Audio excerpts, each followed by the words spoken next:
Hi everyone, welcome back to the Bong academy YouTube channel. আমি তোমাদের সৌমেন দা। তো তোমরা অনেকেই বারবার জিজ্ঞাসা করছো যে দাদা ফাইনাল মিনিটের কাট অফ কত যেতে পারে, ফাইনাল মিনিটের কাট অফ কত যেতে পারে, ইন্টারভিউতে কত পেলে আমি চাকরিটা পাবো। এই নিয়ে অনেকে চিন্তিত করছো। কারা চিন্তিত করছে? যাদের নাম্বার কম রয়েছে তারা অনেকে টেনশন করছে কত কাট অফ যাবে, 15তে ইন্টারভিউ 15ই কাট অফ যাবে নাকি, তাহলে এদিকে 42 আর এদিকে 15, 48 আর এদিকে 15, অনেক কাট অফ চলে যাবে, কি হবে দাদা না হবে। এই নিয়ে অনেকে টেনশনে রয়েছে। সমস্ত কিছু বলে দিচ্ছি, কত কি যাওয়ার সম্ভাবনা একটা রয়েছে ফাইনাল মিনিটে, যাতে তুমি চাকরিটা পেতে পারো। ইন্টারভিউর জন্য যেহেতু কম নাম্বার রয়েছে, একটু ইন্টারভিউর জন্য তোমাকে পরিশ্রম করতে হবে।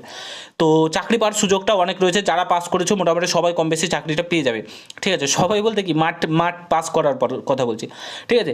তো কতজন কে কতজন মানে কত পেলে তুমি চাকরিটা পাবে সমস্ত কিছু বলছি। পুরো ভিডিওটা দেখো। চ্যানেলে নতুন হলে অবশ্যই চ্যানেলটাকে সাবস্ক্রাইব করে পাশে থাকা বেল আইকনটাকে প্রেস করে দেবে। যখন আমি নতুন ভিডিও আপলোড করবো তার নোটিফিকেশন সর্বপ্রথম পেতে হতে অবশ্যই চ্যানেলটাকে সাবস্ক্রাইব করে দেবে।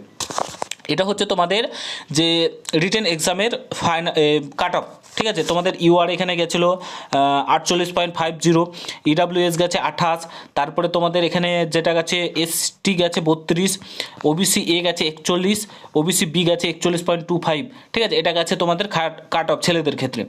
তো তোমাদের কত গুণ মাঠের জন্য ডেকেছে? তোমাদের ডেকেছে 5.12 গুণ, 5.12 গুণ আই থিঙ্ক তোমাদের পিইটি পিএমটির জন্য ডেকেছে, ছেলে মেয়ে মিলিয়ে, ঠিক আছে।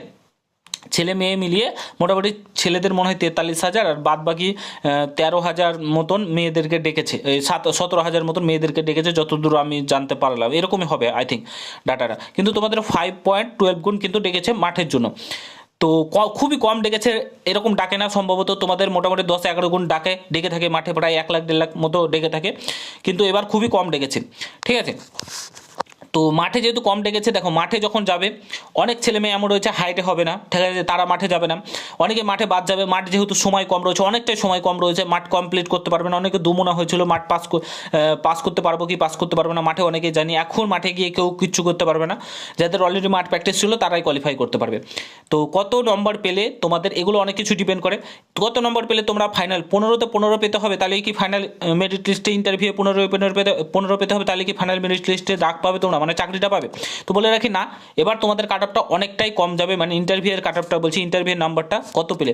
মোটামুটি আমি তোমাদেরকে বলে দিচ্ছি, যারা 10 থেকে 12 পাবে, 10-12 ধরে রাখো, 10 থেকে 12 পাবে, মোটামুটি এখানে 48 আর এখানে 12 যোগ করলাম আমি 60, এই নম্বরটা যারা পাবে তাদের চাকরি কনফার্ম, ঠিক আছে। তারপরে তোমরা এখানে যোগ করে নাও তোমাদের এসসি, ঠিক আছে। এসসি কত গেছিলো? 39.25, এখানে তোমরা মোটামুটি 10 যোগ করে নাও, ঠিক আছে।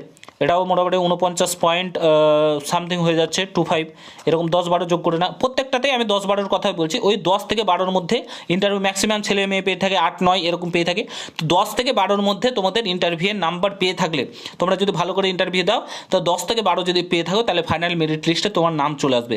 যাদের নাম্বার মোটামুটি ওই ওবিসিদের কথা বলছে, যাদের 45 থেকে মোটামুটি 48-এর মধ্যে নম্বর রয়েছে, তারা চাকরিটা পেয়ে যাবে।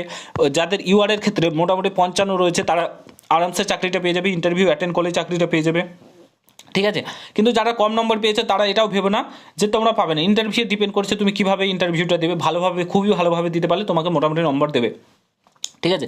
তো এরকম কম বেশি 10-12 ইন্টারভিউয়ের নাম্বার পেলে তুমি চাকরিটা পাওয়ার সম্ভাবনা প্রবল রয়েছে। 15তে এবার যাবে না, 15 যাবে না, কারণ তোমাদের এবার কি রয়েছে, এবার রয়েছে তোমাদের মাঠের পরে ইন্টারভিউ রয়েছে, মাঠে অনেকেই বাদ যাবে, ঠিক আছে। আশা করি বুঝতে পেরেছি। ভিডিওটা শেয়ার করে দেখার জন্য কোনো ভিডিওতে। ভালো থেকো, সুস্থ থেকো, গুড বাই, জয় হিন্দ, বন্দে মাতরম।